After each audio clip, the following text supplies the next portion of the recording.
Hi అండి. ఈరోజు వాముతో rice ఎలా చేసుకోవాలో చూపిస్తా. బాండీ పెట్టుకొని పొయ్యి మీద ఒక గరిటె ఆయిలేసుకొని, ఒక 10 వెల్లుల్లిపాయ రెబ్బల్ని ముక్కలుగా కట్ చేసి ఏసుకోండి. దాని తర్వాత కొద్దిగా జీలకర్రేసుకోండి. ఈ రైస్ తినడం వల్ల డైజెషన్ చాలా బాగయితది. వారానికి ఒకసారన్నా చేస్తాను నేను. మీరు గూడా ట్రై చేయండి. చాలా బావుంటది. డైజెషన్ ప్రాబ్లమ్స్ రావు. ఇప్పుడొక టీ స్పూన్ ఫుల్లుగా వామేసుకోండి. నేను ఇద్దరికి సరిపడా చేస్తున్నా ఈ రైసు.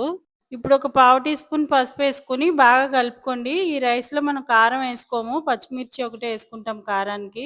ఇప్పుడు 4 పచ్చిమిరపకాయలు చీలికలుగా చేసుకొని ఏసుకోండి. ఒక నిమిషం కలుపుకోండి ఇట్లా.